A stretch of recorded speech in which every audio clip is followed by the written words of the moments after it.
Hi, good afternoon, everyone. My name is Swapnali, and on behalf of Netcore and UBS Forums, I welcome you all for this exclusive virtual webinar on online broking and crypto apps, building experiences that get traders hooked on to your app.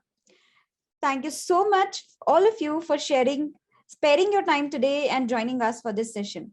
Before we start, a few basic guidelines I would like to make you people aware of. I would request all of you to please be on mute and turn off your cameras during the session.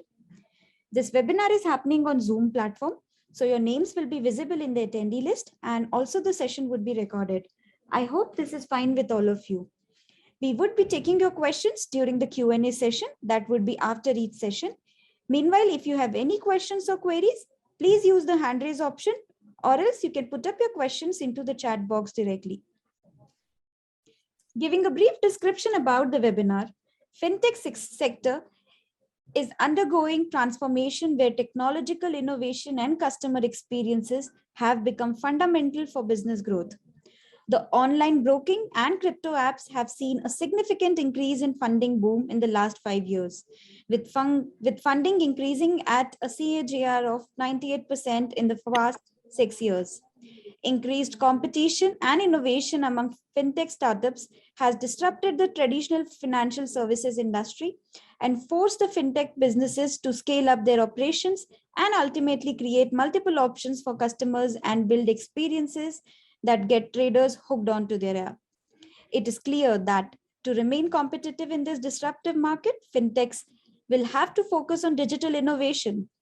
Today at this session, we will discuss how you can enhance your customer experience across channels with personalized initiatives with the help of technology for business growth.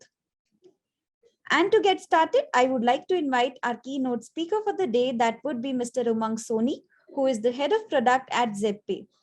Mr. Umang Soni is the digital product head, a performance-driven product guy and committed to agile methodology using Scrum framework for development. In the product domain, he has more than 5.5 years of experience and carries over 10 plus years of experience in working in mobile first products, ERP systems, web applications, mobile applications, etc. With this, over to you, Umang sir, to take it forward from here. Thank you. Thank you so much.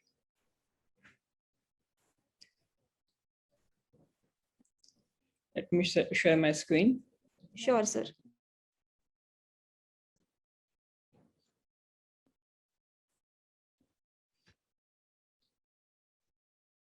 Hello, all. Good afternoon.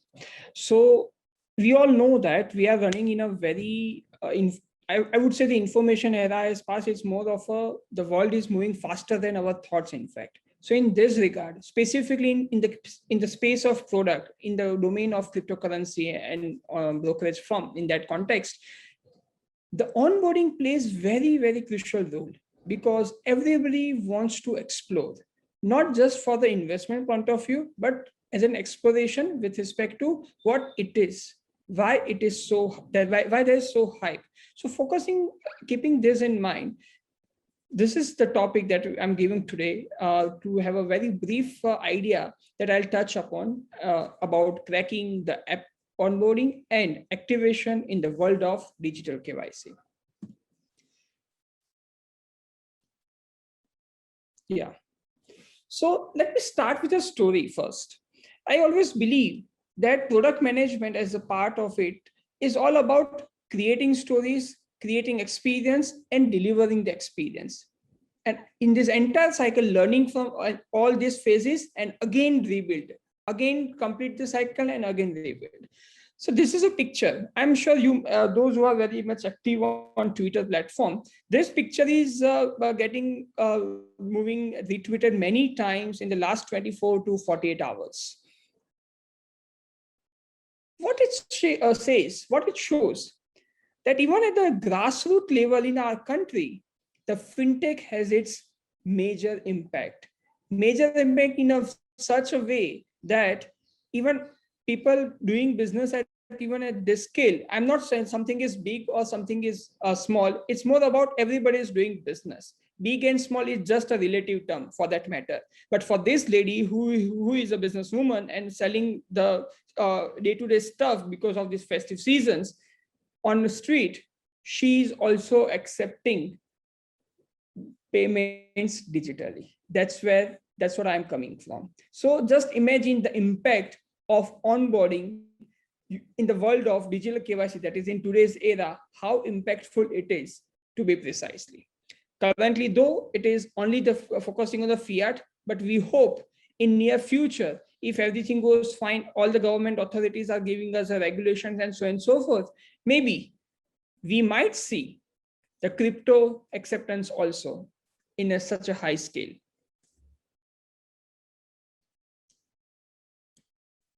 So today we will discuss three major areas: the app onboarding, the activation, and the digital KYC. So we will start with app onboarding. We always believe that any question or any objective always starts with why. Let's say you all are attendees over here, we all are attendees over here. We are here to learn, unlearn, and relearn.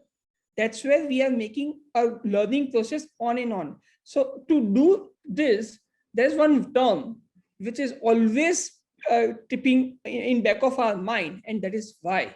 Why am I doing this? Why we are doing this? Why we need to do this? Why we need not to do this? That is why, which gives us the motivation, which gives us the passion, and which gives us the purpose behind every action. Because this why helps us to make that decision. And decision making is all about progressing to an expire. So in this regard, with app onboarding, there are three components which will come into the picture, that we will set up as a product company. We will set up as a new expectations with the users. We'll establish a new engagement and faith of the users with that particular brand or the product, because that keeps, or the first impression brings the comfort level of the user with that product company to be user with, whether it is for the shorter period of time and longer period of time. It all depends on that particular app onboarding.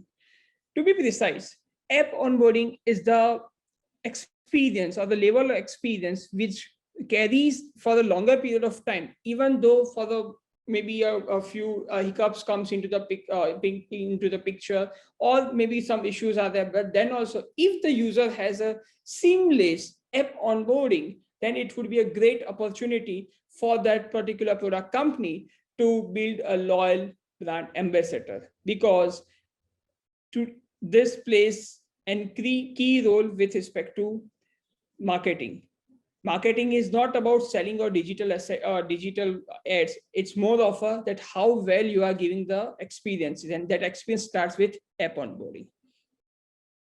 Moving further, then the question comes, the bottom of the pyramid question is, why any user would even invest time to even download the application? What is the reason? What is that motive? That app onboarding defines that, or I would say the app onboarding of that particular journey of that user with that particular product defines the objective, or I would say it helps to define the objective to stay longer or go away from that particular application. And that is, to, in very buzzword, it's to solve their problems or to achieve their objectives. Obviously, here I define that there means both the parties of the at the both sides of the table. At one side, we have users or the customers, and at the other side, we have the product company itself.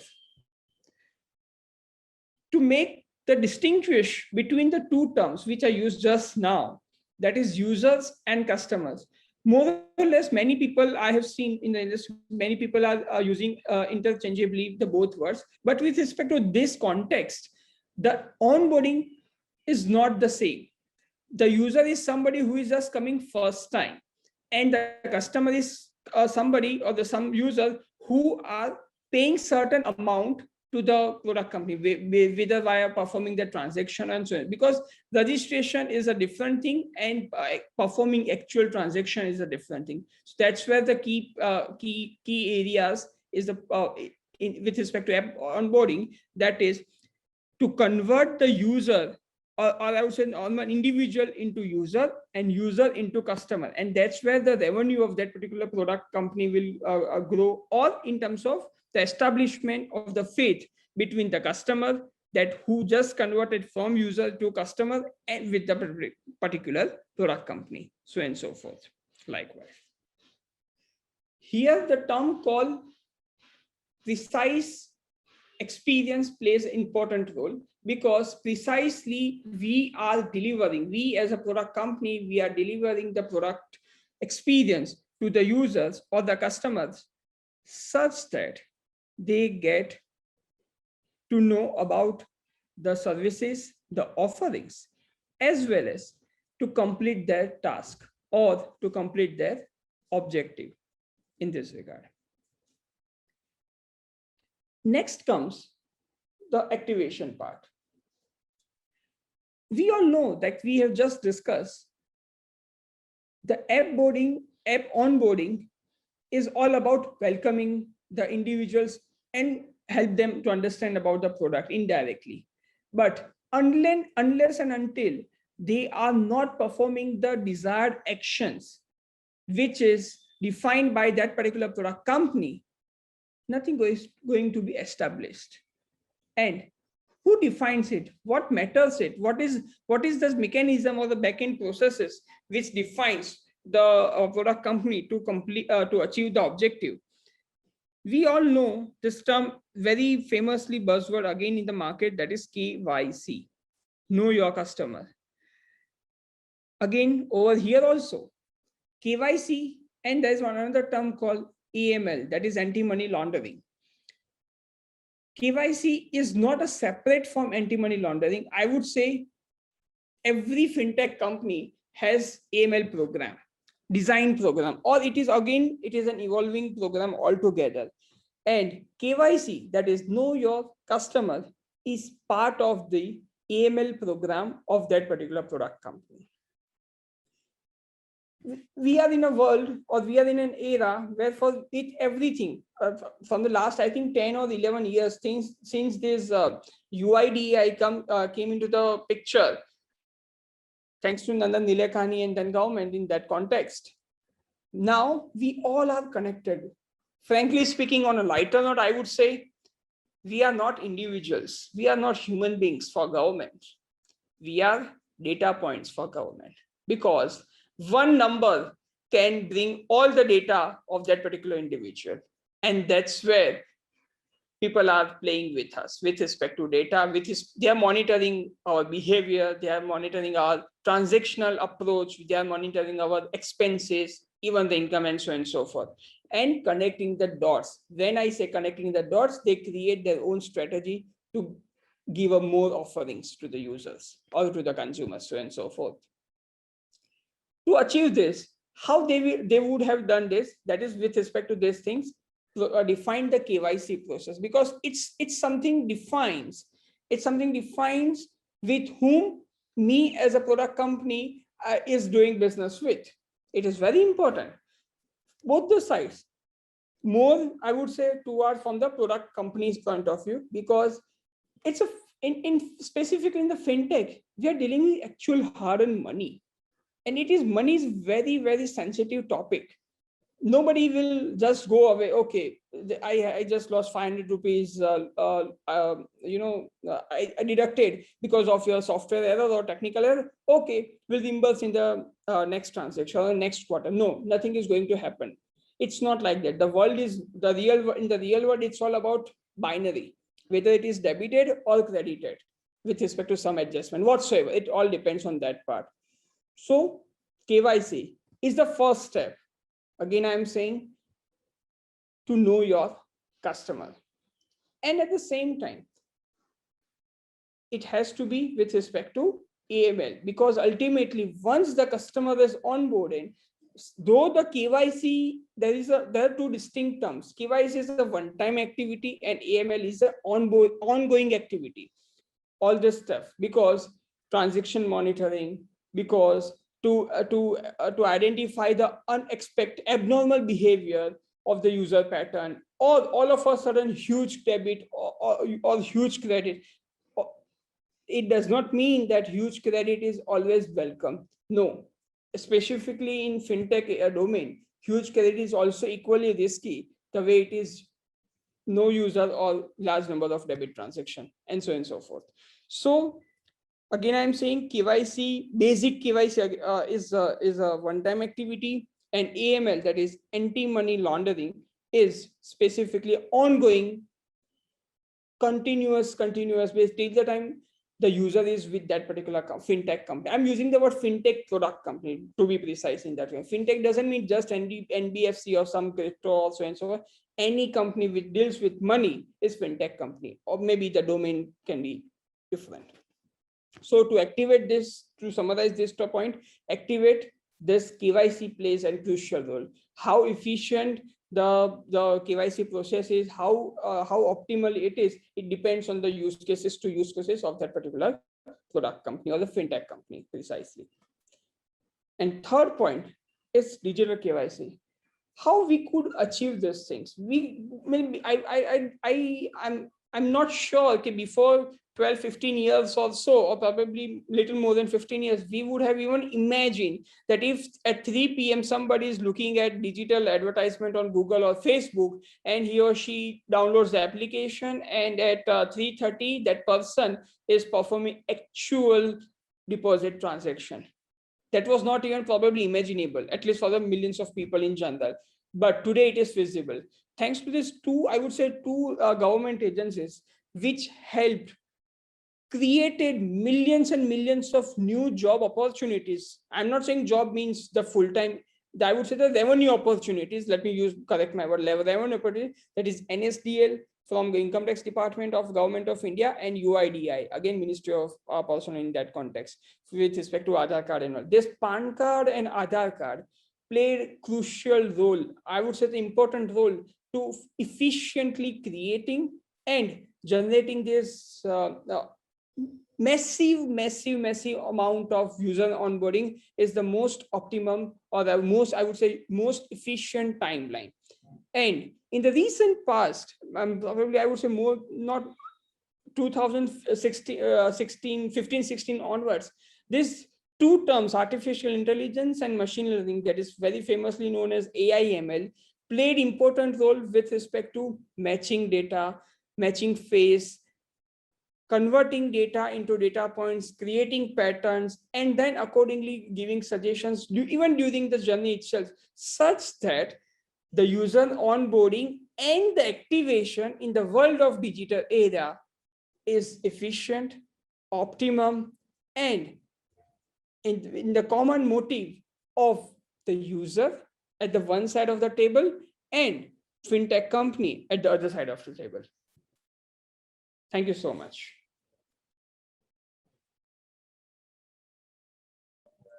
Great. Thanks a lot, Umang sir. That was really insightful. Thank you. And I would request attendees, if you have any questions, please feel free to put up your questions in the chat box. We have set around and we'll be happy to take up the questions.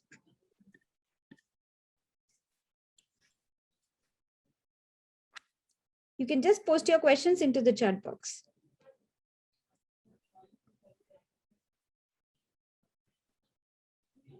Okay, thanks a lot, Umang sir, once again. And with this, we'll move towards our next session. That would be by Mr. Arpit Khurana, Senior Product Specialist at Netcore.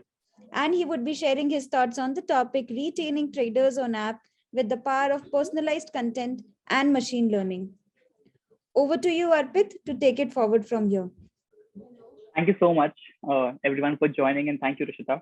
I'll be talking about tracking the app onboarding, how to trade users, how to make your users hooked on your application, and a lot more things around what we do and how we help other clients as well. I'll be quickly sharing my screen and taking it forward from here.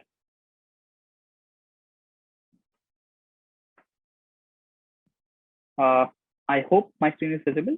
Yes, it is. Got it. All good. We'll be talking about how building experiences that get traders hooked on an app in the space of online broking and crypto. Well, there are a lot of things, just being happening, scale that is going on, and specifically in fintech, specifically in, people now investing more, people now learning crypto as well. That's very exciting thing for me. In fact, I also started a couple of months back, and now I cannot let myself to, just stop myself to open and check how much my portfolio is looking like. So that's very exciting for me personally, and I'm glad to be here to talk about, a quick insights around how retention is important for profits for fintech organizations. We have seen that if increasing customer retention, can be increased by 5%, the profits can go really high. It can be around 25 to 95% uplift in profits just by an increase of 5% of customer retention, because acquisition is expensive, we all know, but retention is really profitable. Next thing is, if we are able to improve our customer retention by 2 to 3% only, it has the same effect of decreasing the cost of acquisition by 10%.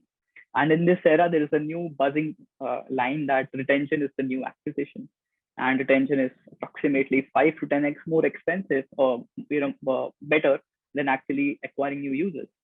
And similarly, your retained users are worth 10x much higher than those loyal users than the users who are purchasing it for the first time. So acquisition and expansion is very important. We all understand that that's one margin of everyone, but retention is a lot more important for it. To move forward from here, a couple of other things that what retention really means, right? We are talking about retention. What it really means to a product-led growth for fintech or for any other app is around that 60% of users will recommend the app to their friends and family about the brand they're loyal to, right? The brands I am loyal to personally, I always tell my family, my friends, why don't you start investing? This is the app I am using. Wait, let me send you a referral code so that we both can, enjoy some things. Similarly, we see 52.3%, people joining the loyalty program. It can be a subscription, it can be a VIP program, or it can be something like that. But people who are loyal, people who are retained would mostly join this loyalty program. And we all know, right? Loyalty programs are very profitable to all companies. Followed by, we look at that 39.4% or 40% of people will spend more time, right, on the app and will make the app the primary source of trading, even if the cut ratios and all the expense ratios are a lot more higher or lesser on the other apps. That's how retention makes you more profitable, and that's how retention is very important, not only for fintech but for all industries.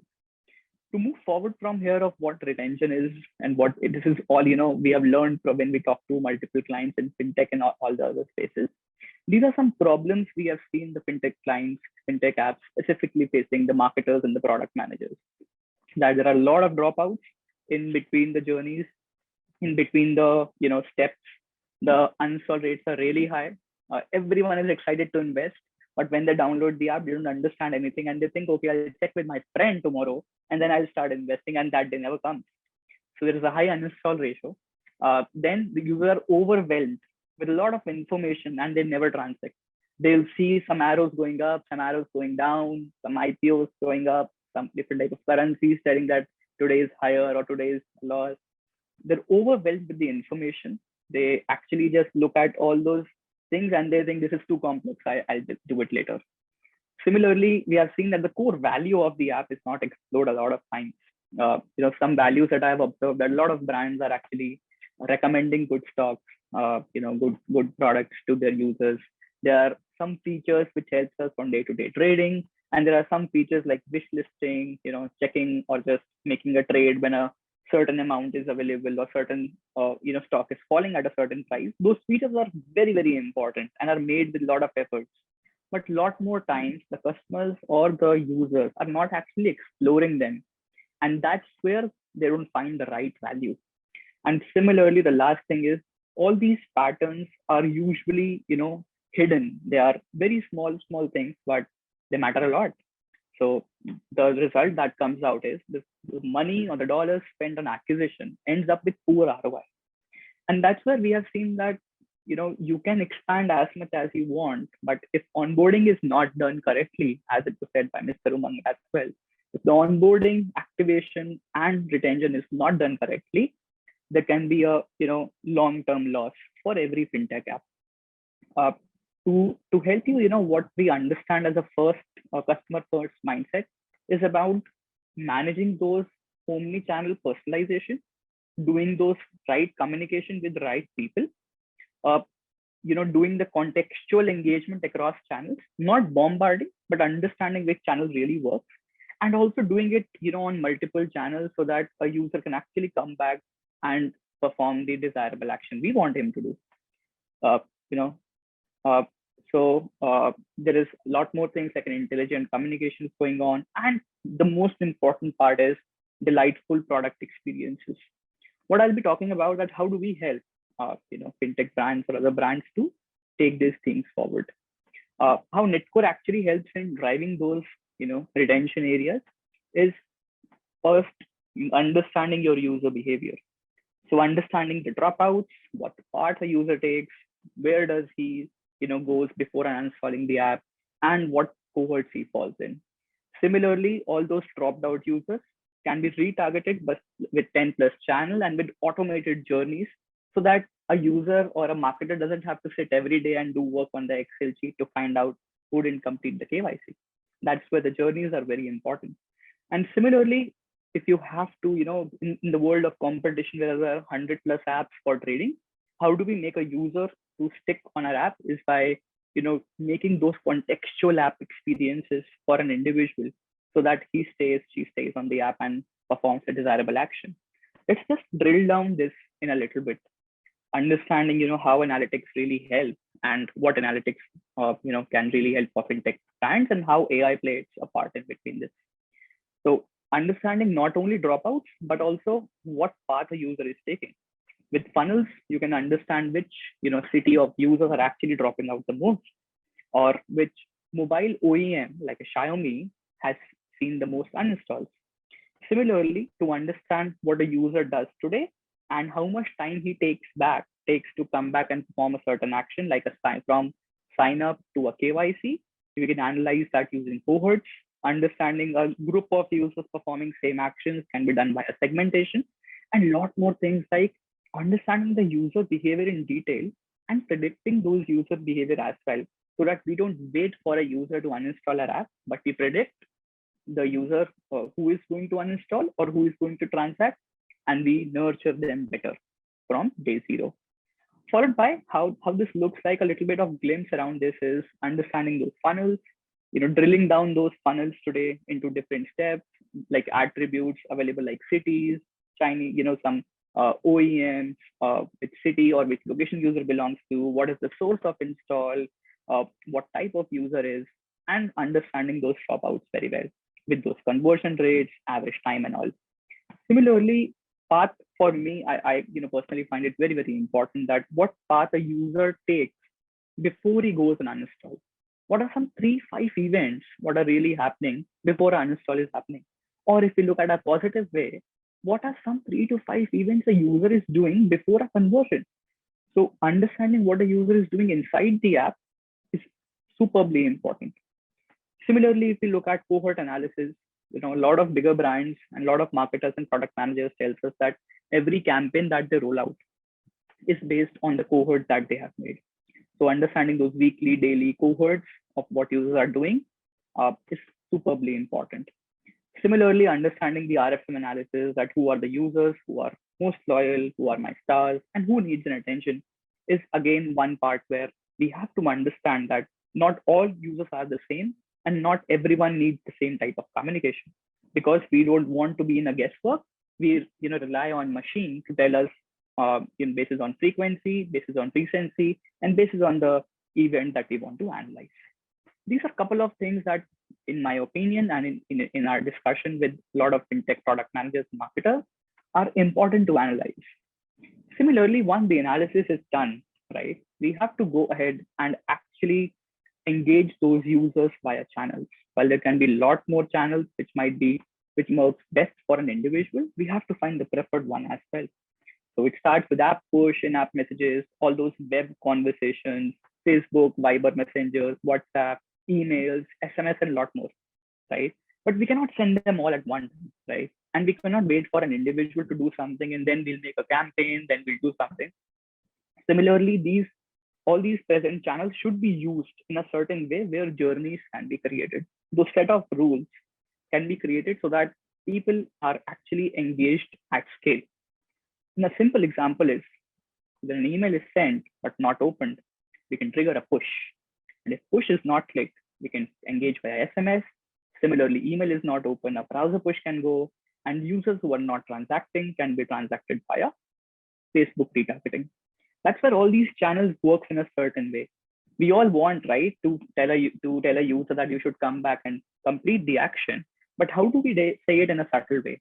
Is using journeys, and how does an ML play parts in between is again one thing. So we see that there's a lot of delivery issues in specifically Chinese OEMs, and all the fintech brands are today expanding in tier 2, tier 3 because that's also the audience, right? So enhancing those push notification deliveries and emails can be done via AI and ML. Similarly, one important part is I want to send a push, I want to send an email, but how do I find the right time? We rely on machine where it analyzes all the open rate, click rates, engagement, conversion activities across platforms and across channels to understand that which is the right time. So if Arpit as a user receives at 7 a.m. in the morning, and my friend Lakshmi as a user receives at 9 p.m. in the evening, it should be different because we both are different email openers. We both have our specified times, and there might be some of the people who would be using it in between the lunchtime. So the email or the push notification should go to them at that time. That's where finding those right time slots using machine learning and AI is also very important. The last part, which helps us a lot to not actually do a survey when a user has gone, but actually predict it before the user is about to go. So managing those churns, uninstall analysis, understanding what is the preferred channel for an individual, and stopping them from going off from our platform is again one very important thing, and which can be done using the churn management and uninstall analysis. Now, this is where the most fintech companies or most brands are stopping. They're analyzing, they're retargeting, they're doing deeper analysis, they're doing deeper engagement, going ahead and using AI and ML a lot. But what is something that we can add today that really makes us out of the box is managing those contextual experiences using nudges, walkthroughs, and also some of the tooltips. How they really help is using those as an intelligent onboarding tool, making people understand the relevant feature and discovery of the adoption of the features, driving those habit loops, engagement, and managing those experiments. Now, making these tooltips and nudges is very important, we all know, right? But there's a huge engineering involved. That's where all those no code, low code, no app release things come up. Let me show you a couple of examples here, right? And this is a simple example of an individual, exploring the app where a nudge comes in and tells a user to actually fill up something to move forward or just grab their attention here. Because this is an important event for a product manager or product, or a marketing person, we have to make sure that user doesn't drop out. Then we send him a push and an email or retarget him. He comes back and then completes it. How do we make sure that it can be done in the same session when the 100% attention is in the app? Is using these nudges and walkthroughs in real time. And we have seen 82%, 90%, 50% higher CTRs of new features or any adoption that you need. Similarly, for the applications which are moving forward in different tiers, we can use those local languages nudges so that the contextual registration, KYC completion, activation, adding those bank accounts can be done in the same session by telling users and guiding users what to do. Now, this requires a lot of, what we have seen that a lot more mature organizations are doing it and a lot more new organizations are also doing it. But similarly, these things can be done without a code, without an app release, and that's a certain UX that we bring in. Followed by, this is also very important. How do you experiment with UI and UX, right? Once scaled or not scaled, we have to see that how we can actually experiment with these apps. So for an example, if you want to experiment, you would go to your engineering team, you would tell them to modify a feature, they will take their dev cycle, or if the feature is already done, you will have to release it. Then there's a review cycle, then people will actually go and update the app. And that's where the 15-20 days period comes in. After that, you run a test for 15 days, you actually see that, okay, this is working, not working. So a complete month or a 20 days is actually spent in a test. it is very important for product managers and marketers to actually test this under 15 minutes and wait for next 15 days only to see the results. A couple of clients with us, like an NPL, is doing it where the app layouts are using a JSON or a string or a number or a Boolean is actually managed. Those banners that you see right here is for a specific segment and can be moved bottom without an app release and with low code / no code. That's where all these contextual experiences really help to bring in extra edge over and above so that our customer makes our app the primary e-trading app. That's a view of what network stack looks like. It's analytics on the base, the retargeting by customer engagement, personalization across channels and scale, and also improving those product experiences with intelligence of our ML and AI engine called Raman, and also bringing in some platform APIs. That's quickly all on how Netcode helps. I would love if you have any questions, thoughts, you can just give me over. Great. Thanks a lot, Arpit, for that insightful session. And attendees, we would like to open up for questions. I would request, in case you have any questions, please feel free to put it up into the chat box now, and we'll be happy to take those up.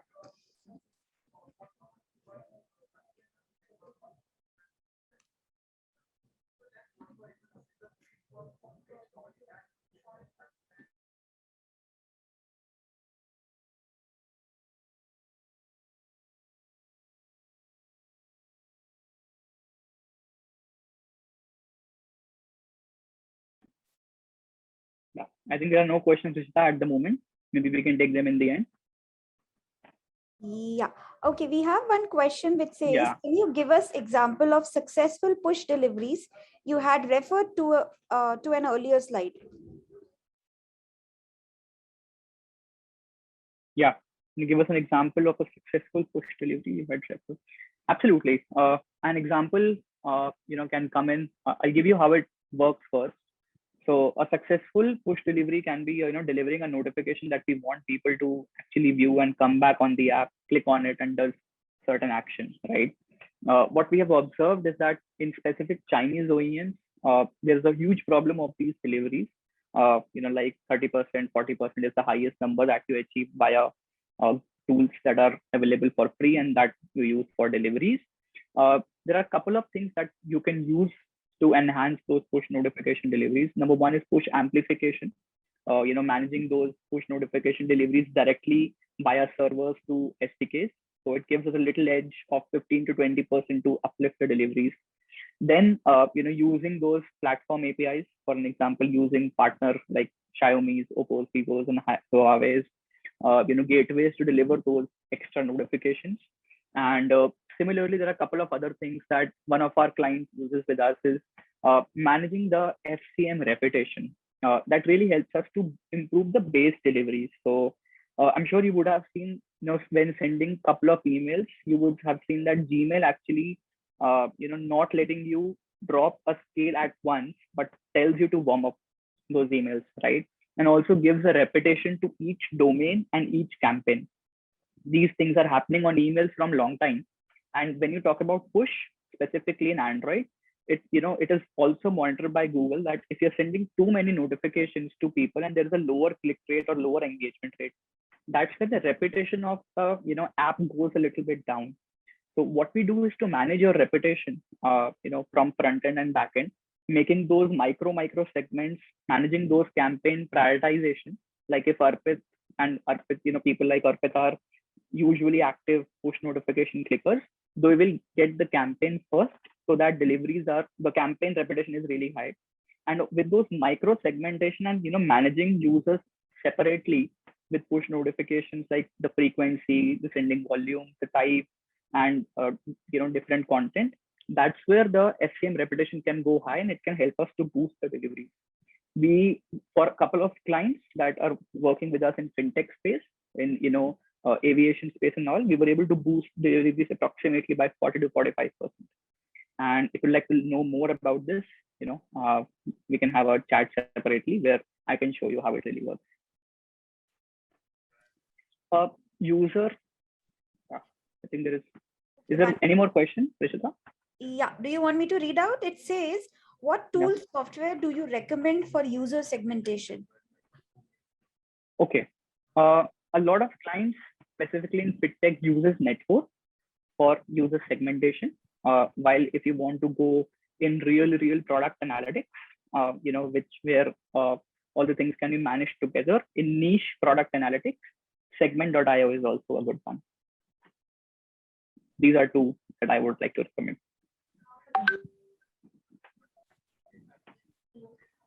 Great. Arpit, I would, or attendees, I would request all of you, you can keep putting your questions in the chat box. Arpit is around and he'll be happy to take those up. And considering the time, we'll move ahead with the next session. Thanks a lot, Arpit, once again for your insights. And let's move ahead with the panel discussion on the topic, building experiences that get traders hooked onto your app. And for this, I would like to invite our panel members first. We have Mr. Harsh Vardhan, who is AVP Product Management, FinTech at Yes Securities India Limited. Mr. Nand Kishore Purohit, who is the Chief Digital Officer at IIFL.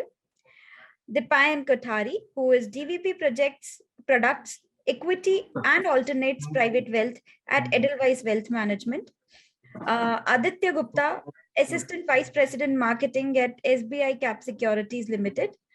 Abhinav Kashyap, Growth Strategy and Sales Head at Dhani. You have mine? Okay, I would request attendees to please mute themselves. Okay. Mr. Raminder Anand, who is the VP Marketing at Master Trust. Minal Tukral, who is Head of Growth at CoinDCX. And Mr. Umang Soni, Head of Products at ZP. And this Elite panel would be moderated by Mr. Arpit Khurana, Senior Product Specialist at Netco.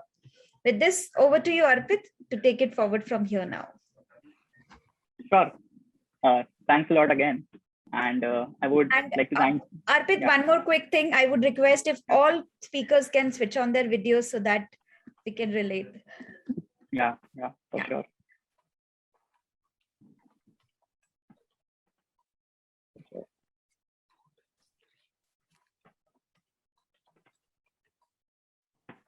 Yeah.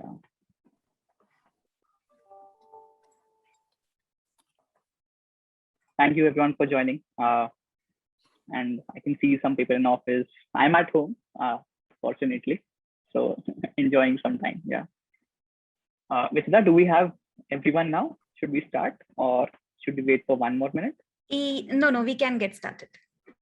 Got it. Thank you everyone for joining and making out time, specifically in starting of the week. That is really difficult. And let's go ahead and start with a couple of things. I think we have audience who is excited to know our experiences.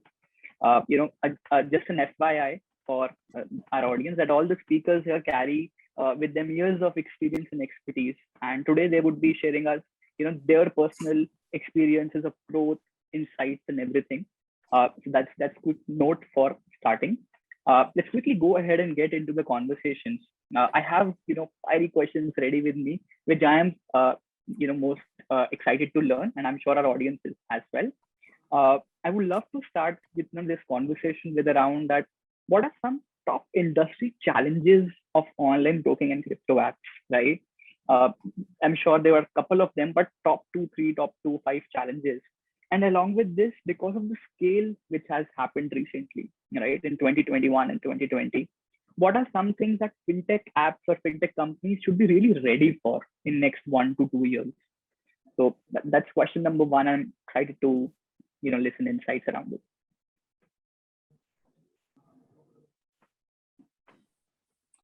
Yeah, so I'll go behind this side. Thanks, Arpit, for the question. So in terms of FinTech, the way I look at it when it comes to online broking app and the industry. Now, if we really look at what has happened over the last 5 years, and if we segmentize the various types of brokers, you have the traditional brokers, you have the bank-based ones, and you also have the discount brokers. Now, over the last 5 years, the discount brokers, all of us know, have been gaining market share expedited by the COVID crisis. And today, they are having a significant market share. Now, we get into what they really did, all of us know it was about, one was of course the pricing aspect where they got in the discounted fees. But the other important aspect which they played upon is the open architecture. Go back 3 years, 4 years. Now, many of these traditional players and the bank-based brokers did not used to have the open architecture platform, which these discount brokers played upon, right? And the story is in front of everyone. FY16, 15, if you look at their market share, maybe it was about 1 or 2%. These discount brokers today, they are north of somewhere around 35%. So I think pricing was one aspect. Second was open architecture, and they have played upon this. And I personally believe they can continue gaining market share on these elements. But the kind of exponential growth which they have seen, I think the next leg would also witness the traditionals and the bank-based ones and the discounted brokers coming together and in a way using technology as well as the investment products, how they build it on their platform. So can they have a platform which is open architecture, low on cost, and also it's a one-stop shop for the customer? Okay, so if they come on the app, not only do they get research material to know about investment journey, at the same time they have access to everything on that app. Okay, so if they want to do some sort of investment, they don't need to go to some other player for that particular investment. So getting the entire investment suite into one particular app maybe would be the thing of the next couple of years to come. And interestingly, if you see the stats, it's not that bank-based brokers and traditional brokers have not grown. They have grown. The ones who have adapted have actually grown quite well over the last even 4-5 years. Okay, I don't want to take specific names, but if you get into the data, you'll observe that there are 1 or 2 players even in the traditional as well as the bank-based brokers who have continued to gain. Now, what is differentiated there?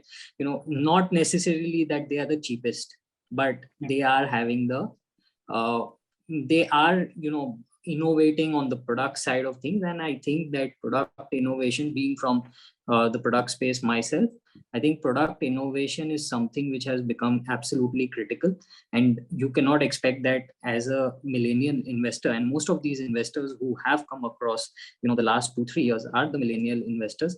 You cannot expect a millennial investor to get hooked to your app by not having access to all the product suite, and you cannot expect them to travel to another, right? So they'll switch. So and I think a very important point in your presentation, Arpit, was there's already an information burst. So it's not that they are not having information.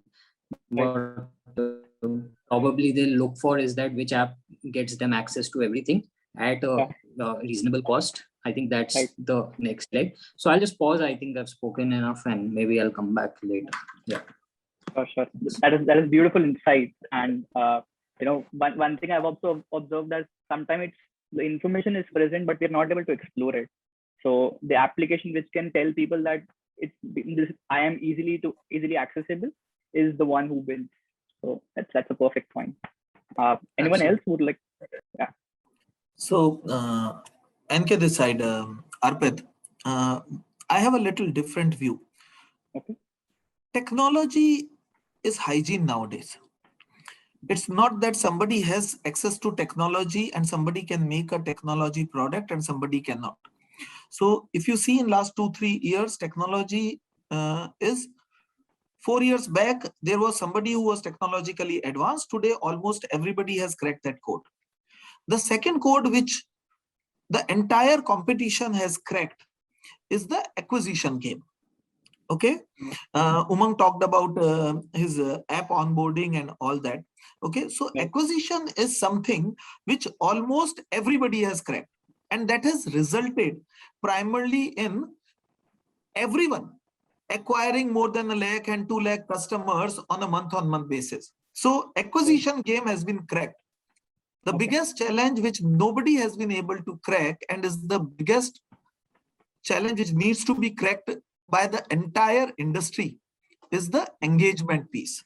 So everybody knows that if I spend X amount of rupees, I'll be able to get a customer. Somebody would do X plus delta. Somebody who's matured enough will do it X minus delta.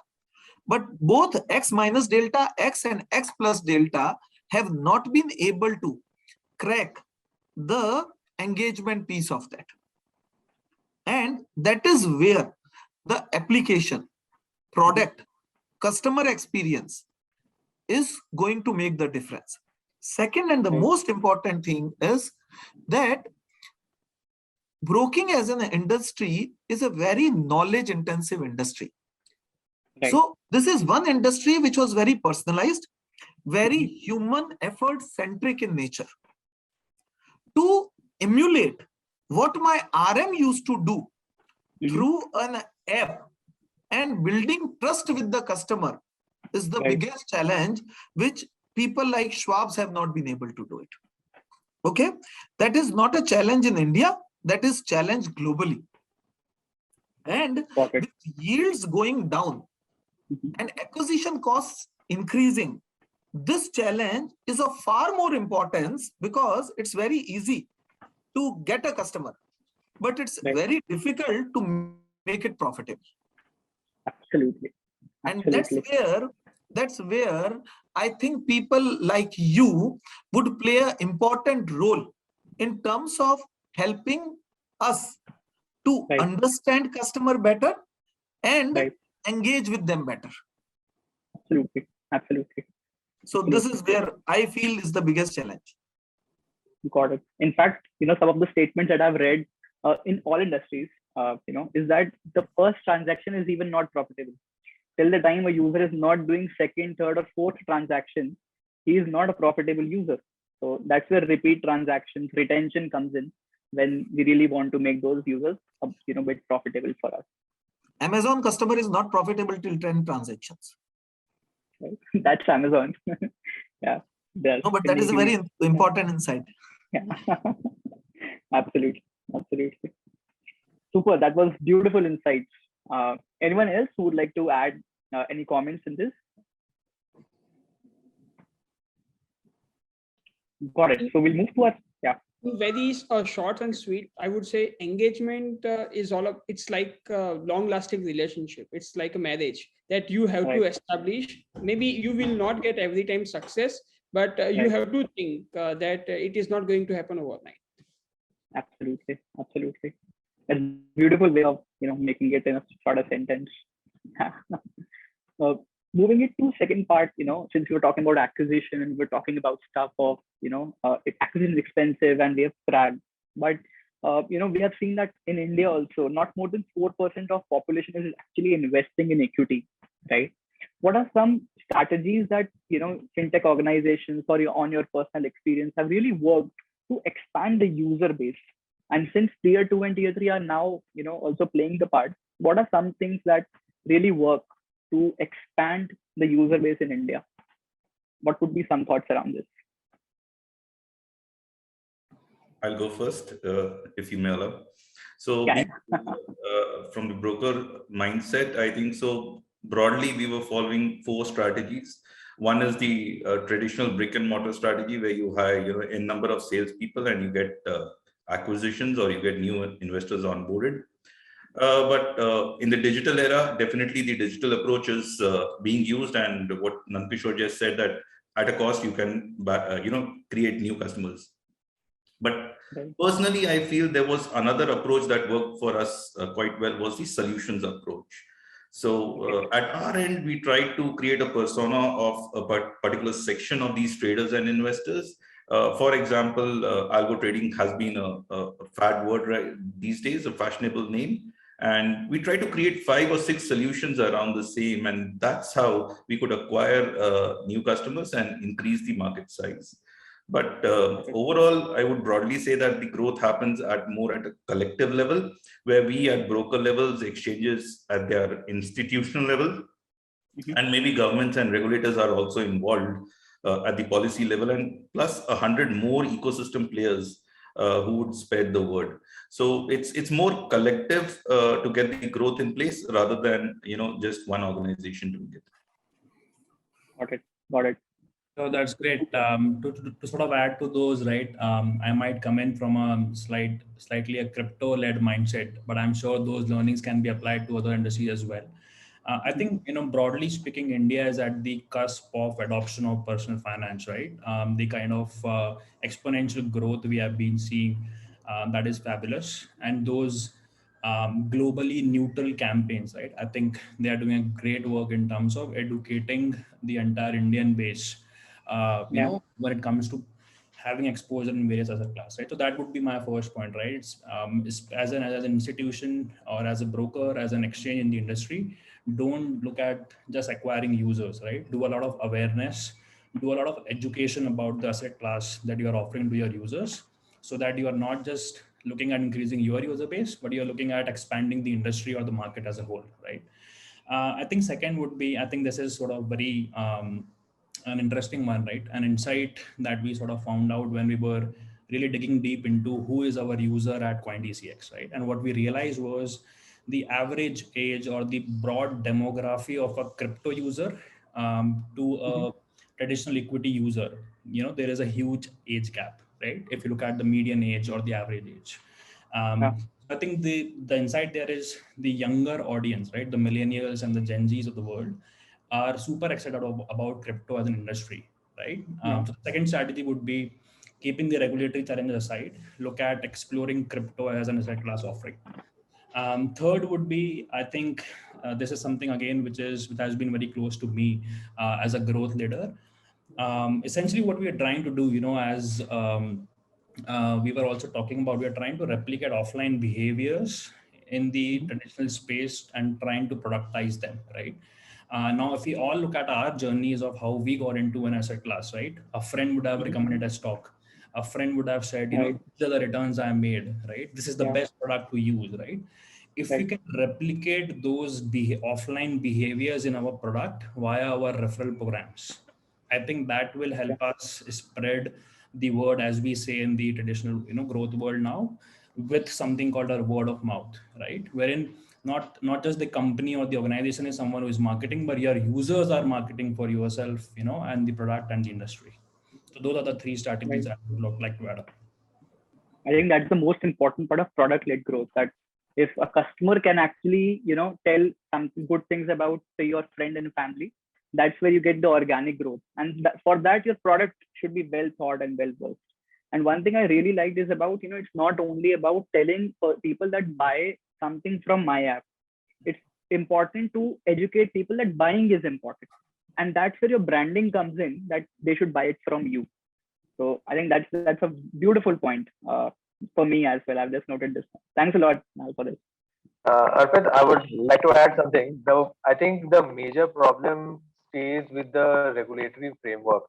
You know, people people like us, even for me, I'm using CoinDCX. I have downloaded the app. I have completed the KYC. It's I would say an amazing interface, but I haven't gone ahead and invested in crypto because for people there in the tier 2, tier 3 cities, if somebody is has been recommended by family and friends, yes, they are doing well and this, but they look at the news that comes out, in the newspapers and in the news channels, which again puts a question mark in their mind whether they are doing the right thing.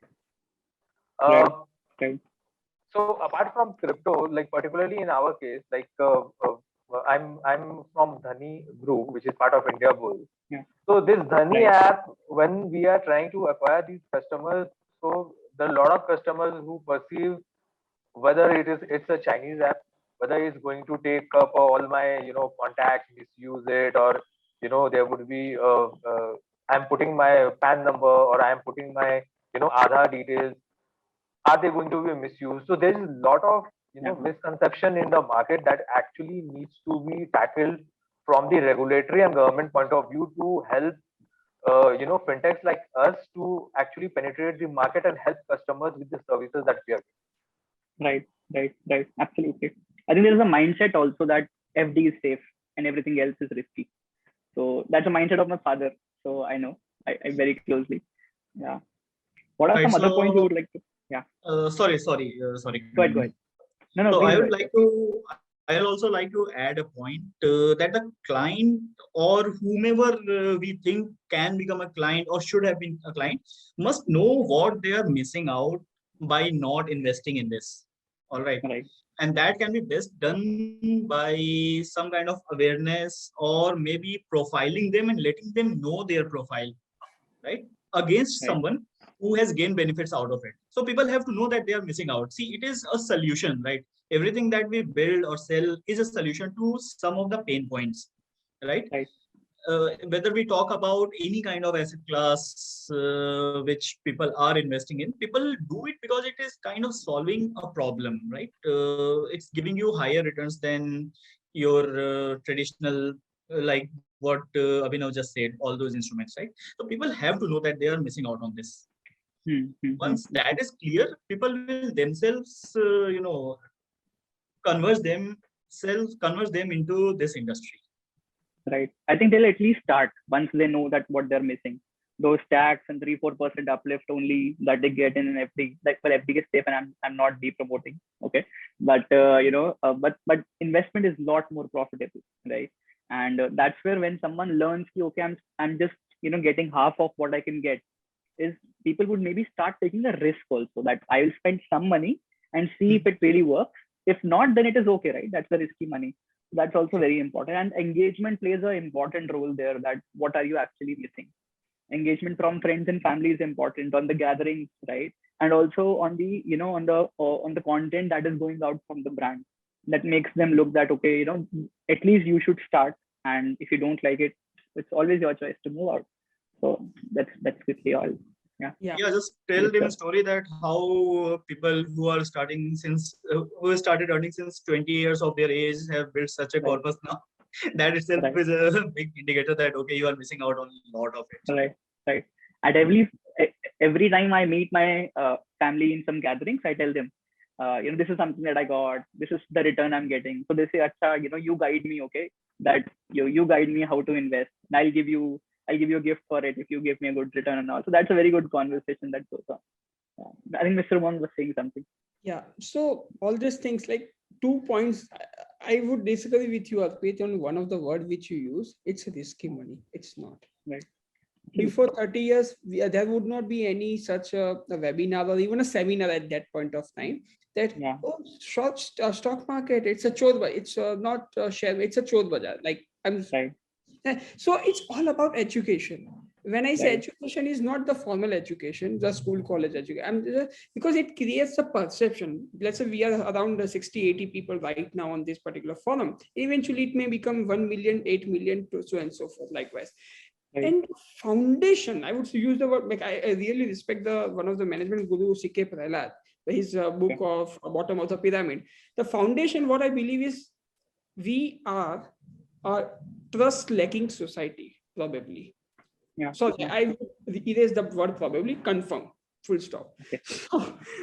So it's better because we are the IT guys, we always speak binary language. It's black and white, yes or no, likewise. So the more we build the trust on the user, whether it is one user, the offline behavior, as Minal has just mentioned, and everybody, it's all about that part. Because if there is no trust, nothing is going to happen. Even though we are based since college, I might not even install your application, but will I get return is a very far away. Okay, am I getting something, and how can it? Because if I trust you means not as an individual, in your product, likewise.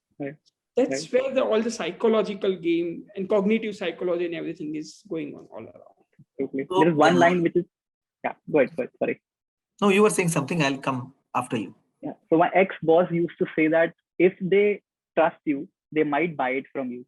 But if they don't trust you, they will never buy from you. So trust in a relationship is very important to transact. So, go ahead, sir. So apart from what all been said, what I think is, because the question was, we have 2%, 3% penetration of DMAT among, or the investment space among our entire population, and how it can be grown. Yes, all these things are important, but there are two more things which are important in order to grow this base. Because we are a country of 140 crore people. And Right. two things which to my mind is most important is, and which we all are responsible for making, is simplicity and affordability. Okay. Correct. If we draw a parallel to a product like UPI, if you have seen the growth of UPI, what Google Pay and PhonePe did was make UPI transaction most simple, click Right. of a button, and you can transfer 1 rupee also. And that's where you pay 10 rupees of grocery through UPI. You don't require. So what, and from where I am coming is very important. From where the affordability and simplicity is coming is very important. Our industry is considered to be a very complex industry. Our industry, if you go, and this is how the industry has evolved globally, from Charles Schwab to Robinhood. Okay, so our industry primarily was the industry of wealthy people. When we were looking at equity investing, the first objection which we would get from people, consumers, is I don't have enough money to invest. Because people used to think कि equity में invest करने के लिए बहुत पैसा चाहिए. Right. Second was, I don't know how to invest. Yeah. So the biggest two problems which if we are able to solve. So one problem which we have been able to solve is primarily through various onboarding means is the simplicity of investing, which to some extent we all have been able to deliver. The second thing which we have to deliver is the affordability of investment. And if you see the growth of fractional investing in US, so what Robinhood did is Robinhood launched fractional investing, and that is where the growth happened. We as a country doesn't have fractional investing as a regulatory mechanism, but we have a lot of derivative plays which we can teach people and help people invest and grow their money affordably. And the third most important thing, Arpit, which is coming is earlier investing was all about creating wealth. Right. As long as investing will be about creating wealth, you will have lesser participation. As long as investing is about growing money, irrespective of time frame, which can be a day, an hour, a week, a month, or 10 years, you will have a larger participation. Absolutely. So my understanding is simplicity and affordability will help us grow this market. Super. That's beautiful insight. Yeah. I think I have written most of the points I've told my colleagues at right now. I'm just typing in a couple of points. So thanks a lot for that, everyone. Yeah. Let's go ahead with the question that is asked by a lot of people, that a lot of fintech organizations, right? What on digital technologies should I use to enhance the digital experiences? It might be about enabling the right technology, moving to a better and a faster technology cloud space or on-prem. What are some growth tools that I should use? Around it should be more of engagement or more of analytics. And how do fintech companies should enable themselves in the digital world which has come up? So what would be some thoughts around this? Yeah, I will go ahead. See, technology is not to be seen as something which can be bucketed.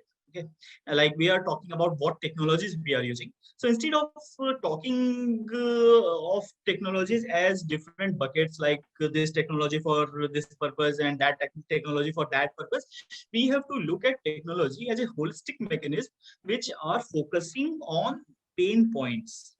All right, the technology should be focusing on pain points. Now, it has to be included in your growth strategy. It has to be brought into a competitive advantage. All right. So if this question is generic, if this is not completely focusing on trading apps, then there are few fundamental questions that must be answered. The first question is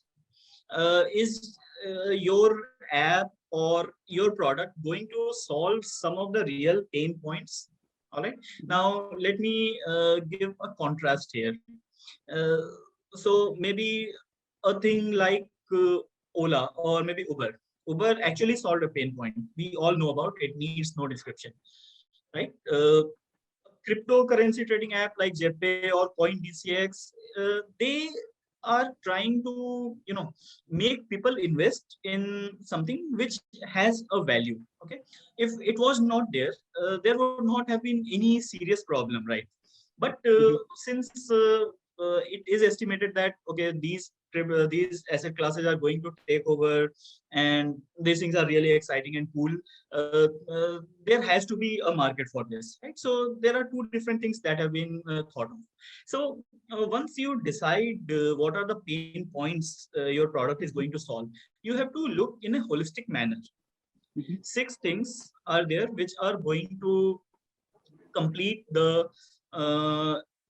journey of your success with technology, right? The first one is speed, second is reliability, third is content, fourth is integration with different things, fifth one would be say live experiences, and sixth one would be personalization. All right. With speed you have revenues coming. If there is no speed, there will be less revenue. So it's no, it's a directional relationship. It can be any form, but it's a directional relationship, right? With content, your brand identity will remain there. All right. So you have to learn how a user is performing. For once a user is there on your app, you have to learn how that user is performing. Now the magic happens in probably 10 seconds, right? The user might take a few seconds to learn to understand whether they want to have this app on their phone or not. And maybe once they download the app, maybe within 5 to 10 seconds, they will decide whether they want to keep this app or not. Right. So there are two different kind of segments that you need to look into. One is your user is coming for the first time, and in fact you are already live. Second, you are making some enhancements to your application, and user might already be there. How it is going to impact your application, right? So first thing first, whatever you can measure, you can manage that. So start measuring the things. Okay, start measuring the things. Just don't look at how the app is performing, but there is a huge server and infrastructure which is sitting behind, which is delivering this experience on the app. All right. You have technologies which work on mobile, which work on your desktop, but at the end, all the contents that are to be pushed, all the monitorings that are to be done from the server side, right? So start measuring the things. First, use a recording tool, like maybe how to inspect late, stack trace, right? Start using recording tools that records all the user activities on the server. Start using eye tracker, right? Start using eye tracker. There are eye tracker SDKs available for Android and for iOS, right? Just to give you an example, I open the app and you record that my eyes just got little bit dim, right? Like this. It's probably because I am not very much comfortable with the contrast you are showing to me, right? You understood the point. Just keep collecting all these data points, and then record the network, whether it's a Wi-Fi or whether it's a mobile network, what is the IP, what is the geolocation. Keep recording all these things. And once you record all the things, you push it into insight model. Once you have insight model, put that thing into a decision model, and your decision rate has to be really fast. So for that you might want to plug in something like random forest, or there are tools which implement that, right? You might need to, depending on the volume, you might need to come across say 100 decisions per second. Compare it with an organization that that takes one decision per hour. or an organization which is very bureaucratic, it makes one decision per day because it has to go through the entire organizational structure, right? Right. So if you have such kind of machine learning models that can take like 100 decisions per second, you are far ahead of the competition. Got it. And then also have a holistic view on how the entire performance delivery chain is going to perform. Right. So these are a few things. Coming to the technologies that implement these aspects, we have discussed a few, like we have just discussed about screen recording tools. Right. Then you might use real-time databases. For example, let's say influx database to probably understand where the performance issues are happening, right? So one thing is that your application just got failed. Another thing is there are performance issues happening, and performance issues are 10 times more frequent than application failures. On an average, 60 minutes are spent on addressing one performance issue. Okay, got it. Right. Probably you might want to use something like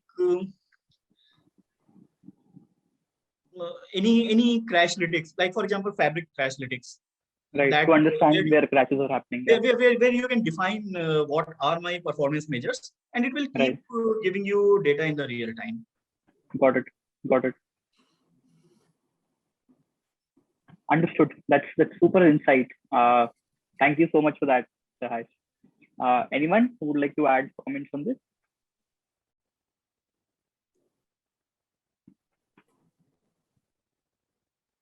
Anyone who would want to put some comments around this? I can add a couple of points a bit, primarily from what I own as sort of the growth lead here. So for us, I think first it is, of course, when we talk about digital experience, it's very broad, right?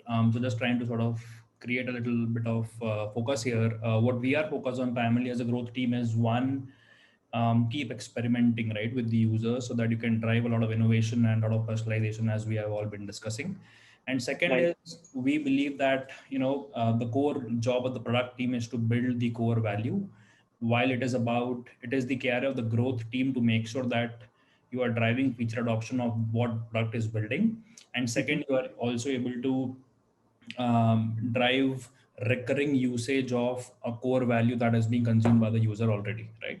So with this sort of two buckets, when it comes to experimentation, I think the biggest challenge that we face today is, first of all, bringing or cultivating an experimental-led mindset, right? How do you remove your biases? How do you go back to your fundamentals and 101 and experiment every assumption that you might be making, right? For that, there can be multiple ways as to how you can go about executing it. You can look at full stack experimentation tools like Optimizely. You can look at the no code sort of ecosystem which is growing, which will only help you run front end led experiments, right? The likes of Bubble, no code, etc. But if you reach a state as a growth team where you are able to consistently do a lot of experiments, I would personally recommend building the experimentation infrastructure in-house, right? When I talk about experiment infrastructure, what essentially means it three pieces. One is you should be able to create audiences, audience A, audience B, roll out product feature A, product feature B to them, and also be able to give them reward A and reward B, right? So this kind of infrastructure ultimately should be built in-house.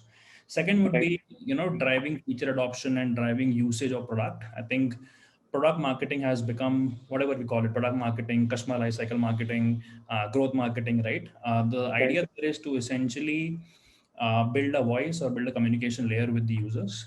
I think what is most important there is, one, do I understand my user behavior? Second, once I understand my user behavior, am I able to make sure that the user continues to at least continue with that behavior, or he is able to sort of improve upon the baseline that he is sort of showing as a behavior, right? So wherein we use multiple product analytics tools like Amplitude, etc. We use multiple marketing automation tools like MoEngage, WebEngage, etc., which help us in dissecting user base in various cohorts and accordingly engage with them. Got it. A couple of things that we have observed when we spoke to a couple of clients at large scale, that experimenting in-house is a long-term vision for everyone. But what really happens is that when you want to experiment at scale, under 10 minutes, under 15 minutes, under 20 minutes, then it becomes a problem, because usually in-house system requires an app release, right? That you have to release an app for modifying a feature or for something. Then you have to wait for some time. Then you have to wait for results, right? And then managing them through a dashboard really helps. So if you want to make an audience, like audience A, audience B, roll out an experiment, a micro or a macro experiment, it is smaller or larger, under 15 minutes, and then just spend time in observation of couple of weeks, right?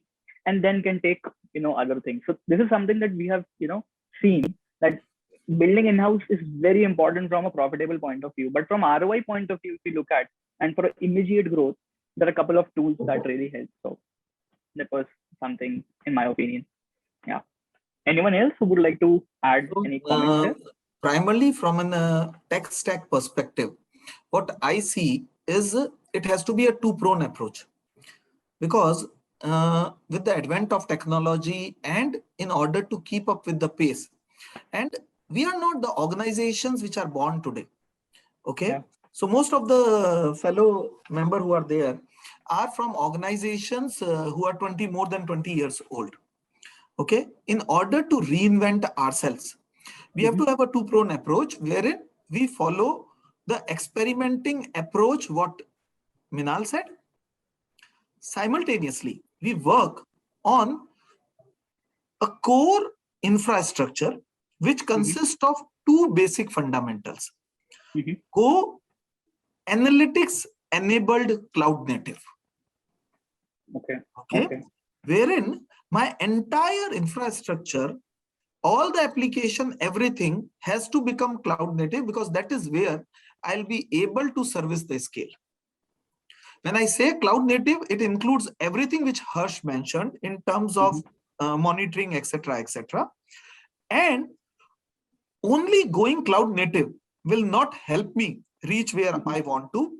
This entire cloud native architecture has to sit on a analytics driven data lake and data warehouse, where I am able to learn real time, and this cloud native infrastructure will help me to act real time. Got it. Understood. That's a good point, right? Yeah. Got it. Anyone else? Basically, we are talking about briefly. I'm just trying to summarize in that context. 3 S we are talking about. One is, second is sustainability, and third specifically the scalability. Because if all these three going in a synergies mode, then only things can be worked out.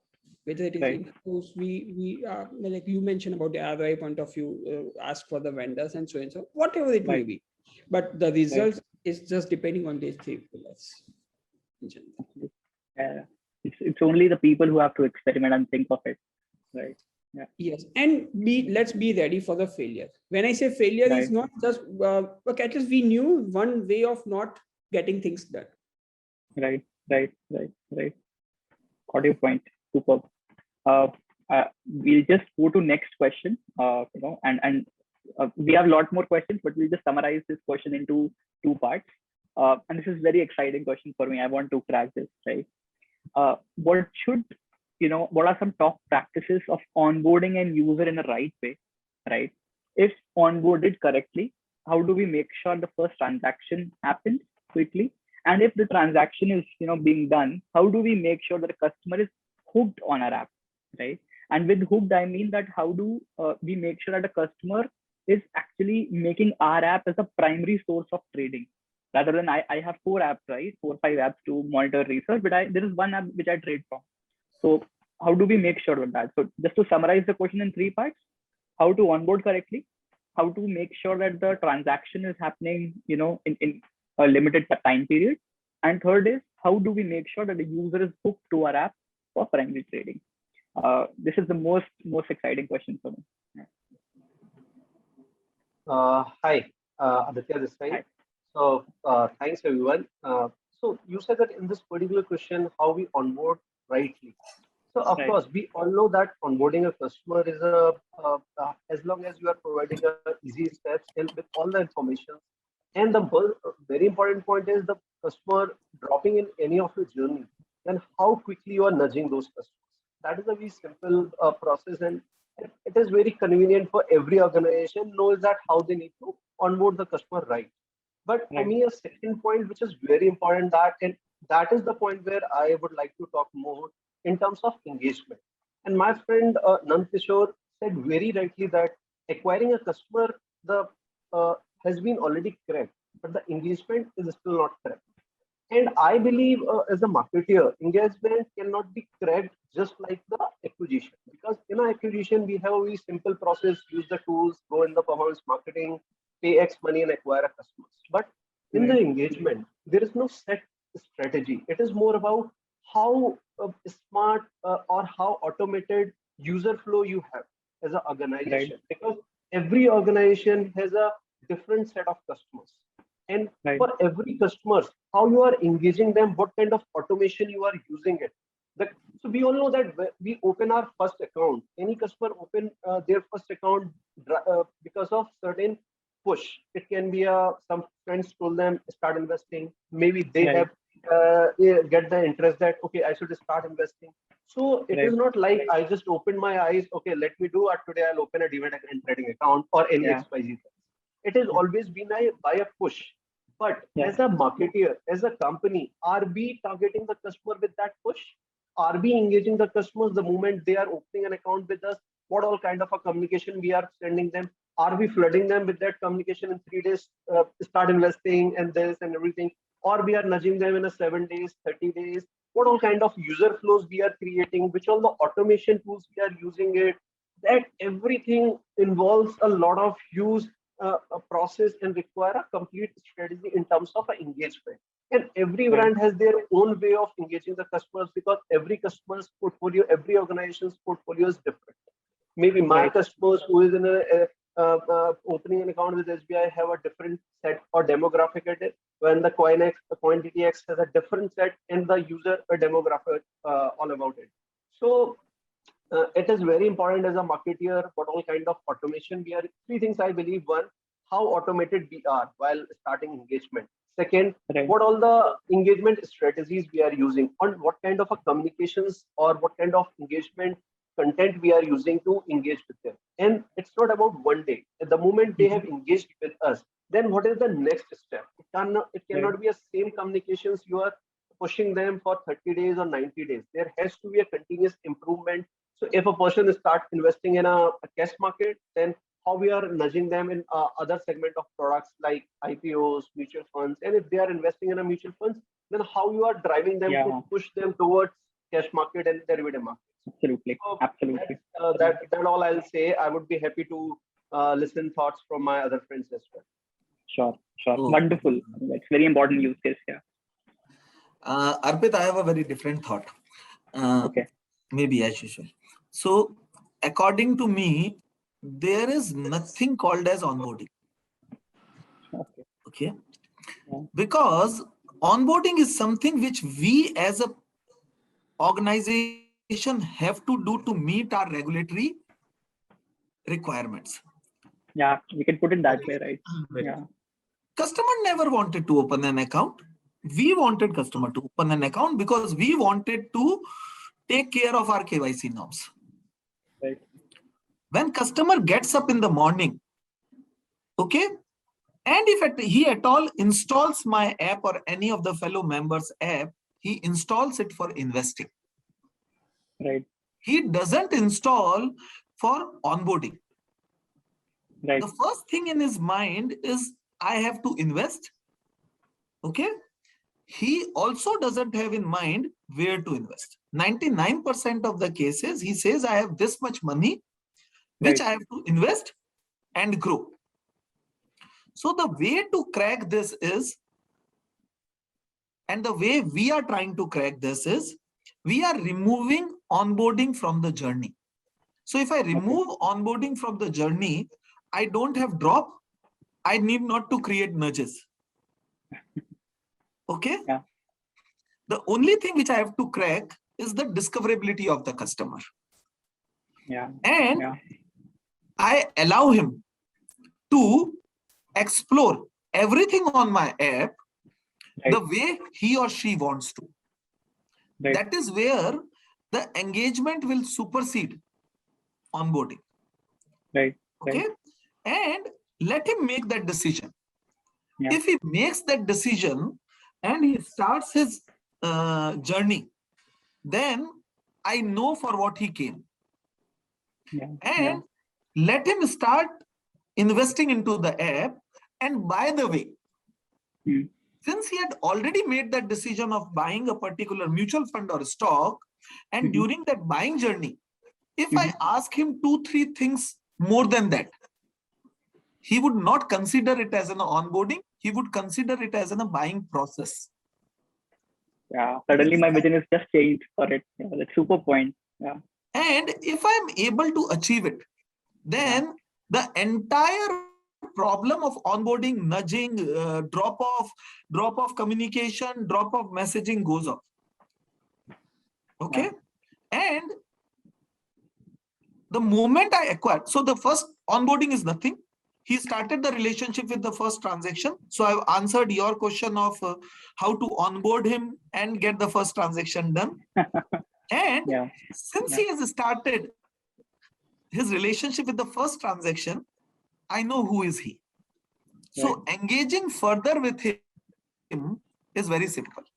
So in my case, the answer to this question is, first, in order to make the first purchase, you would have 6 clicks, and next purchase would be 1 click. Right. So there is no onboarding. Got it. That's very beautiful way to put it. So I think that was put in very beautifully, because as soon as you ask someone to do something, they get defensive. Why I need to do this? But when you lure that person to a product or a service of his choice, his interest, and then you say, okay, you want to go ahead, you need this. So, okay, fine. Because already 50% journey has been made in their mind, and there is no going back. Right. Brilliantly said. And once he's committed on a purchase, then in order to give extra details, he will give it. Yeah. Drop off would be less, no nudging required, क्योंकि उसको वो खरीदना था. Right. Right. The intent is there. Yeah. Intent is there. Yeah. That's a good point. Anyone else who would like to add comments? And this is a conversation is going very well. Anyone who would like to add a point? Arpit, I'll come in. So again, being from the investments background, I'll, cover more on that aspect. But yeah, whatever, be it on the onboarding, whether you make it a part of the journey, as pointed out by Nandkishore, or, you do it at the start, needs to be seamless, good client experience. But more importantly, on the journey side of things, as some of the panel members pointed out on trust factor with respect to that we are dealing with money, right? So I think that becomes pretty important, and whatever we can help from that perspective by automating stuff. And just to draw an example, one of the leading brokerage houses introduced features very recently. There were other brokerage houses also having similar features, but they've done it end to end, which tells the investor while placing an order, what are the events with respect to the particular security which are about to happen. So any corporate action, board meeting, these kind of things. So I think from, if you look at it from a trust aspect, and I personally believe that when it comes to money, nothing is more important than trust, right? Everything else is secondary, right? So from a trust aspect, I think in that journey of investing, what all can be automated, to give those feeds to the investor, because not all of them are so well versed with investments. I think a very small proportion of them would be tracking all these, and forget about tracking. Many of them may not even know the various means and ways of tracking these things. Although there is a information burst and everyone has access to information, they may not know where to get this information. So if you have an app which just gives you all this while you're going through that journey, nothing like it. And hats off to that platform which recently cracked it end to end. And I'm sure other platforms would also do it end to end while they are doing it in some way or the other. But I think probably they will also pick that up. And second thing is, from an investment perspective, I see a lot of focus towards stocks. There are platforms who focus towards mutual funds, but I think from an investment journey perspective, that focus needs to be across investments. Okay, so you may not know, your customer is facing the app, you may not know whether that customer is capable of becoming a, let's say, accredited investor in the future. If that section is available, that person may explore it and may even go into the other modes of investments. So another example which I will share with you is that most of the retail investors did not have access to products such as PMS AIFs. And some of the platforms, and I am aware of some of the panel members, their own platforms also started these things called stock baskets, right? And I'm not only referring to small case or names such as that, but what they did was that a retail investor today does not have access to, let's say, some of the marquee PMS managers, or let's say some of the marquee AI managers who manage money on the AIF. So can you create baskets of their portfolios which are available to these retail investors? So from an engagement perspective, it becomes a very strong engagement tool, because anyways, those fund managers may not be available on, let's say, the mutual fund platform. So this is just one type of product innovation. There are various kinds of product innovation. There's no end to it.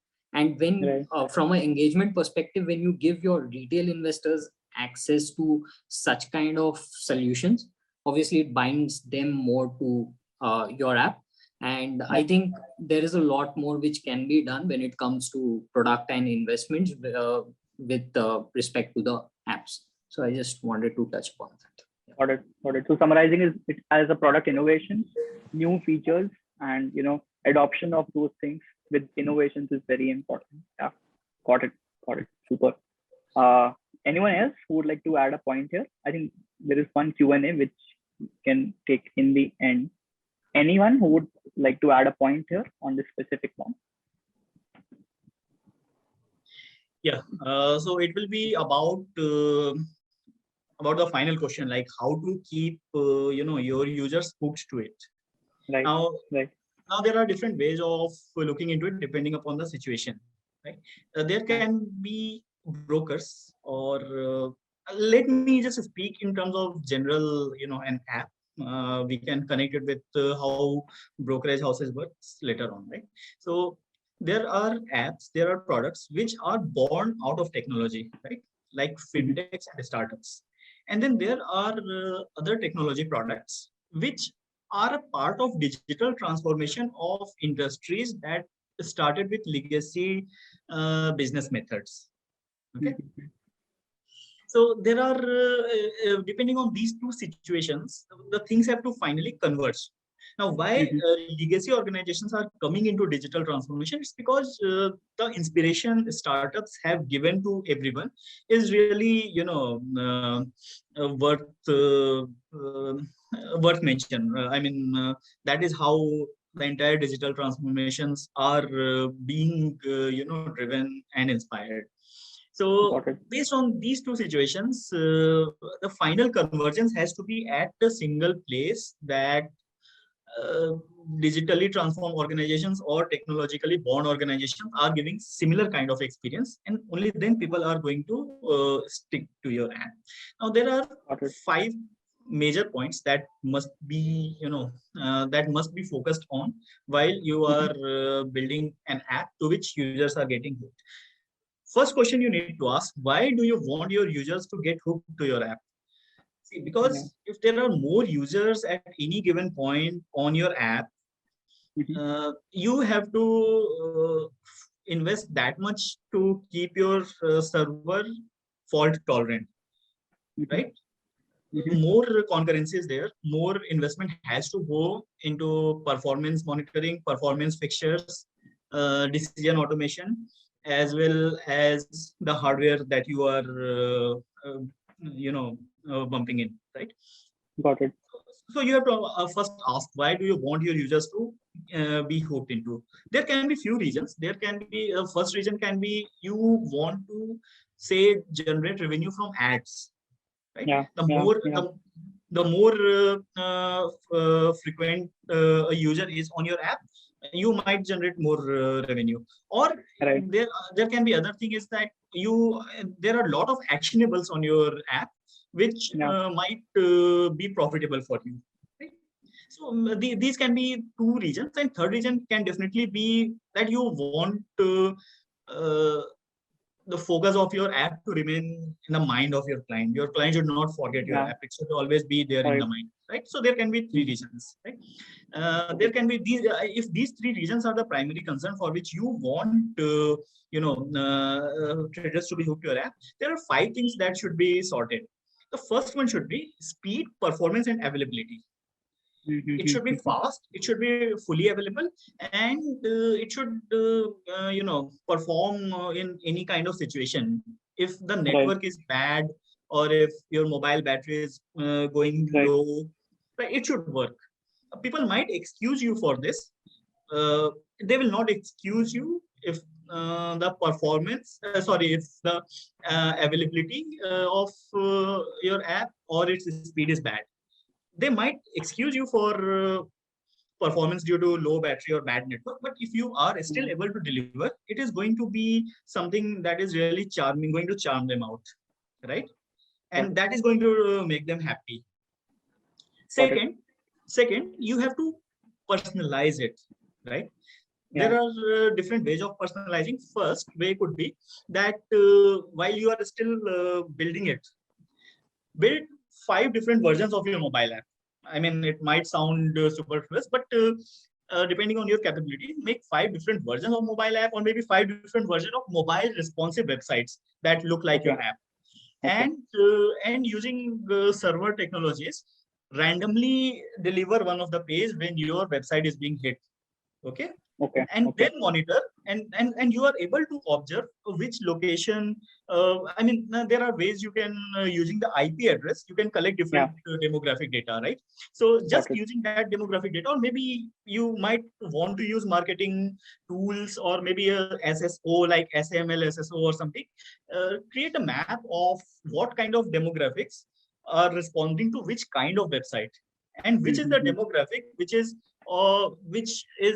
going to be most benefited by your product, which is the demographic whose inclusion into your product is going to do good to the entire industry as a whole. And then start building your app or website around that particular web page. Keep recording the screen, the eye tracker, everything, and use machine learning to, even in the same website, use machine learning to deliver the kind of user experience you want to deliver. For example, I might like in my previous answer, I talked about contrast, right, of the screen, right? So your app should be automatically able to determine whether you should be showing me high contrast or low contrast, whether you should be showing me bigger fonts or smaller fonts, right? Whether you should be showing me 5 widgets on the mobile, or 5 widgets on the home screen, or maybe just 2 widgets on the home screen, right? What might work for me might not work for you. As a person, I am really going to appreciate my friendship with you if you understand me on a personal level, right? So even if you do bad to me, I might forgive you. Chal yaar, dost hai, kata ho isko. The same thing I'm going to do with my app. If the app is understanding me on a personal level, I'm not going to uninstall it. I am going to visit it again and again. Even if I'm bored, I might just open it, watch an ad, and just close it. Right. It has to be personalized. Personalization does not always happen on the UI. Personalization happens on the entire server stack. Just like Nandkishore said, this thing has to be on the cloud, only then things can be achieved. Because on-premise hosting is just a hosting. It does not have services. Cloud have lot of services. You open AWS, Google Cloud, Azure, and the list of services that you see are going to be mind-blowing. They have even services for quantum technologies as well as satellites, right? Things like queues, things like cognitive services, things like serverless functions. They are all cloud native. Different kind of managed databases like real-time databases, graph databases. Now, SQL is very mainstream, so I am definitely not going to focus on it because you somehow are going to use it. But think of a connected world where graph databases like Neo4j is there. Right? So on cloud, all these services are managed. So it has to happen through cloud. What impact usage of one instance of your app by one user is going to have on network, and what network is going to do to the user experience of this cloud has to be very well monitored. It has to be looked from a top view to the delivery. Right? It does not have to be seen only at the delivery. It has to be seen from the source to the delivery, the entire thing. Okay. So today's user is not the one who is interested in long gyan. Right. Today's user is interested in empowerment. Okay? And today's user do not want to know what to do. Right? It does not want to give them long text to understand. They want simple nudges. Right. So one reason why I would again come back to your app again and again is because your app is understanding me on a personal level. Second, it is doing the thing to me which is most relevant to me. For example, what is happening now? I am very much interested to know. It comes from my psychology of perception. So I need to know what's happening now. So if it's a trading app, I need to know what's happening now. Right. What's happening now is okay, but again, that's a collection of things out of which only few things might be interested to me, right? So specifically, what do I need to know? I need that thing in my notifications. Right? I need to know, okay, chalo, Ratan Tata Air India kharid raha, I need to know. Right? But because of that, what do you want to recommend to me? That is again one thing which I want to know. Then what should I always do? All of these things should go into automation. When we are talking about automation, we don't have to automate everything. We need to know what things we are going to automate and what fraction of that thing we are going to automate. So the things as a user, which user has to always do, must go to automation, right? And then what should what do I expect to happen? Right? That should be shown as prediction. All right. What should I avoid should go into prevention, and what I should be doing right now. So these are 7 things which must be there on any app, whether it's a trading app or it's any kind of app. These are the things which will make it most relevant to the user and make sure whenever user comes to your app, you are generating a revenue out of it. Because every time the user opens an app, API calls are made to the server, you incur a cost to recover that cost, plus get the profits also. Right. So whether it's through a mobile, ad or anything, ensure that your models are having revenue. Only then there is worth of client coming to your app again and again. Third, gamification. Keep it gamified. Once user has a goal, user will come to your website, right? Say, for example, it's a trading app, and you want your user to say you have educated the user enough about how investment can grow your money, right? Now user is more versed with this entire search, watch list, and all of these things. User wants to say add stock to their portfolio. User wants to buy something. All right. Say user is looking forward to buy something. user wants to know that if I buy this, what is going to happen to my portfolio, right? Right. Give user a task like this. Maybe you have to kind of test 10 different strategies in a month, and then you will reach this level, some gamification kind of thing. And this is actually useful to the user, because rather than making an investment out of the blue, user is going to see whether this particular investment is actually going to do good to their portfolio or not. As an individual, this stock might be good, but once it gets into the family, it might create nuisance in the family, it might sort down the family, right? So the portfolio is going to work in a different way. So give them these kind of tasks, so that the user understands it very well. User has a feeling of target that they have to complete, an interesting target that they have to complete. Now, to complete 10 different test 10 different strategies, the user is going to log into your app again and again. Yeah. So as a trading app, you might not be allowed to show ads, but then think of showing them ads, not showing them ads, but showing them value from your own research, or maybe for 11th strategy testing, you might need to pay something like that. Right? I think value really helps us to retain our users on the app. Once the user finds that there's a value, he will stay on the app. Otherwise, he'll move out. So Yes. those are super points. Thank you so much for these insights, Mr. Harsha. Fantastic around this. Because we have to summarize our session now, we'll just take one. There is one question which is posted, which is for Mr. Nankishore, that he mentioned that onboarding is not required. However, the overall awareness of customer is still minimal. Example, people through investing in mutual funds might not be clear about debt, equity, and other things in the market. So onboarding can build confidence in new and friends users and help them to make them informed decisions. I think this is not a question, but a view of an individual. So would you like to add any comment or? When I said so, it's a very important view. When I said so, onboarding is not important. I said that the process of onboarding is not required.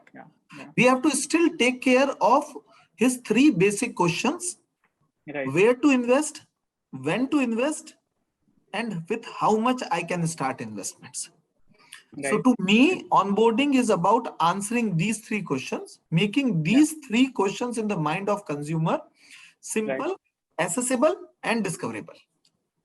Yeah, that's fantastic.